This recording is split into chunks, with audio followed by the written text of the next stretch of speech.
Bonjour à tous et bienvenue sur la web radio du lycée Victor Hugo. Nous nous retrouvons pour une émission spéciale Halloween. Tout d'abord, Emma et Mélissa ont interviewé Monsieur Débert.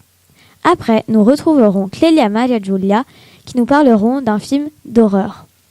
Ensuite, Isabella parlera d'un chanteur. Après, Olympia nous divertira avec une devinette. On continuera avec Ginevra qui nous parlera des vacances. Ensuite, Emma nous racontera des histoires qui font peur. Enfin, Olympia reviendra pour la réponse au jeu. Installez-vous confortablement et bonne écoute. Yeah. It's been a ride. Mélissa et Emma ont interviewé le directeur. Continuez avec... Pourquoi l'avez-vous choisi ? Bonjour, merci de nous accueillir dans cette radio scolaire. Alors oui, mon travail me plaît beaucoup. Il me plaît beaucoup parce que nous créons des écoles partout dans le monde. Développons de la solidarité entre la France et des pays étrangers, avec l'école, avec la langue française.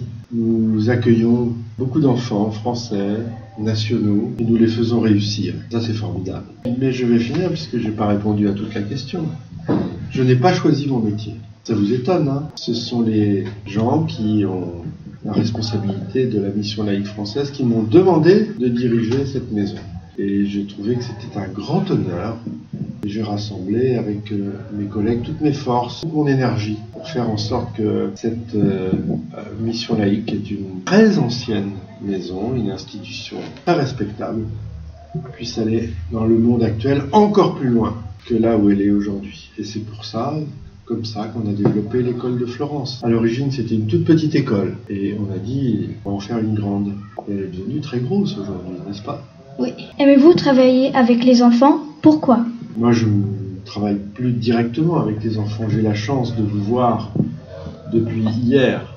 Mais ce sont les maîtres, les professeurs qui travaillent directement avec nous. Nous sommes dans un travail qui est un peu moins visible, un peu plus éloigné, à Paris, pour organiser, pour recruter des professeurs, pour construire des écoles et des lycées, rassembler les moyens pour le faire, discuter avec les responsables des États pour que toutes ces choses-là soient possibles. Mais on sait bien que si on le fait, c'est pour vous.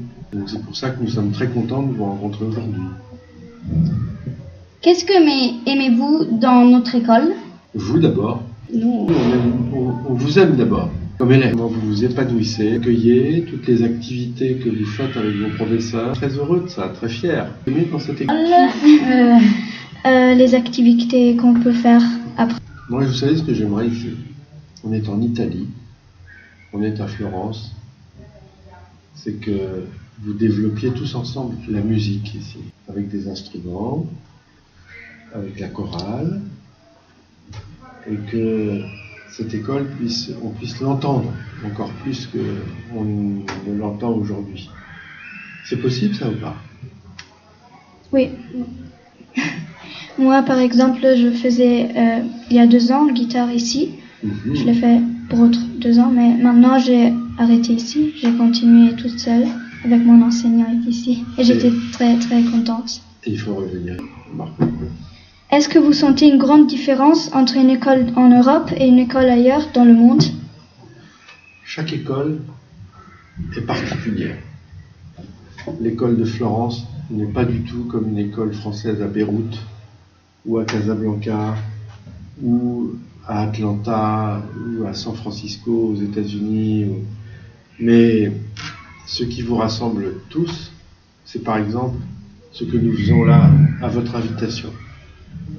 C'est-à-dire parler en français, vous voir poser des questions exigeantes, préparées, qui sont le produit de votre groupe particulier, avec votre plaisir d'être ensemble. C'est ça qui vous réunit tous et qui fait que toutes ces écoles, même si elles sont différentes, elles ont un peu le même visage.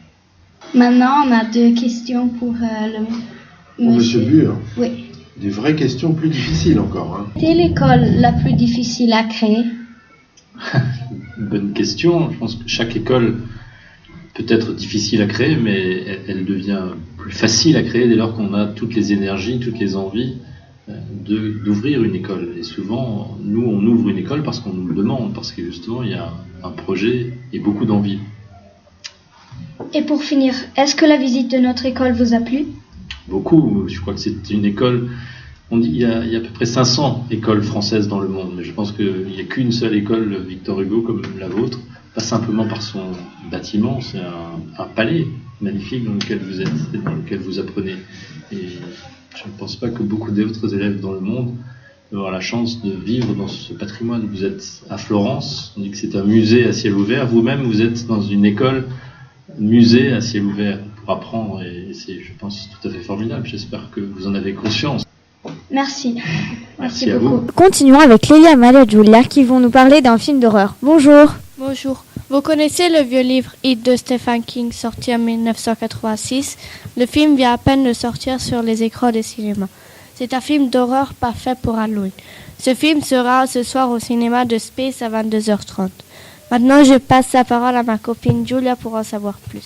Bonjour à tous. Pour vous mettre l'eau à la bouche, ce film raconte l'histoire d'un clown nommé It ou Pennywise, le clown qui danse. Georgie, un petit garçon, a demandé à son frère un bateau de carton. Malheureusement, un soir de pluie, le bateau lui échappe et tombe dans les égouts. Qu'est-ce qui se passe-t-il ensuite? Pour le savoir, regardez le film. Merci.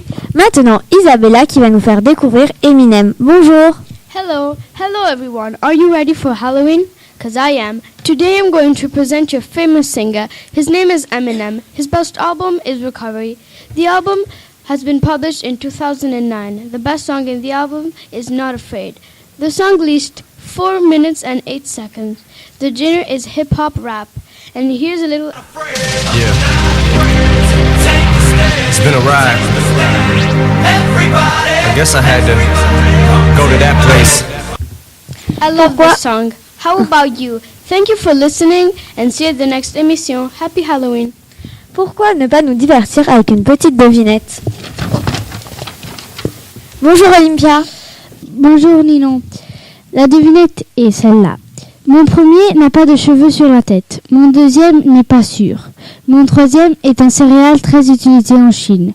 Mon tout est un élément essentiel d'Halloween. Merci à toi et nous te retrouverons en fin d'émission. Maintenant, place à Ginevra pour une chronique sur les vacances. Bonjour. Bonjour Ninon.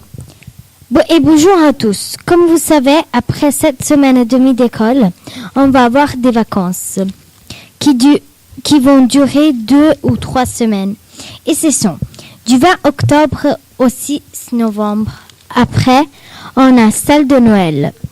Et elles sont du 22 décembre au 8 janvier. Puis du 27 février au 12 mars. Et puis du 20 avril au 7 mai. Merci pour votre écoute et j'espère que vous avez des projets et des choses à faire.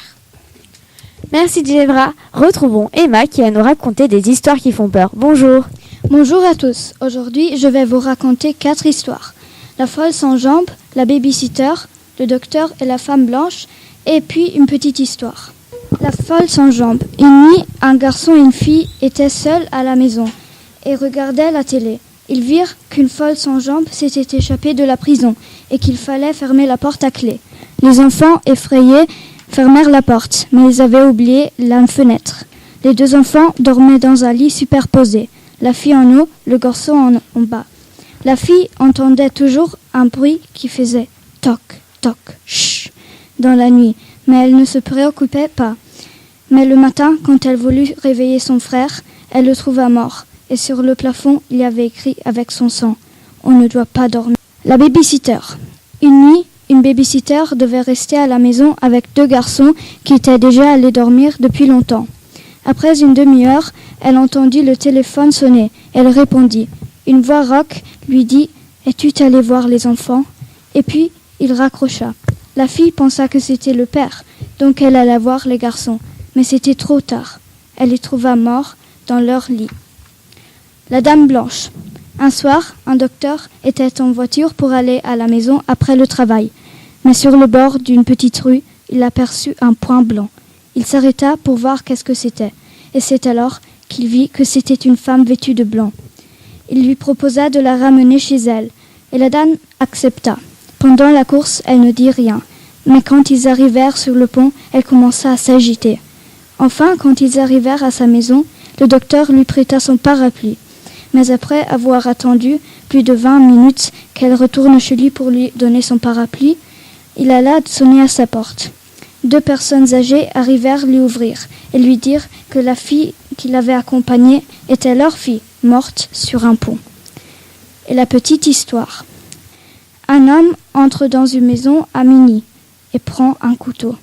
Lentement, il commence à couper le cœur d'un artichaut.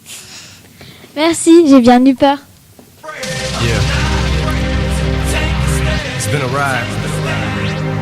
I guess I had to go to that place. Pour finir, Olympia va nous dire la réponse à la devinette. La réponse était chauve-souris. Merci, j'espère que vous...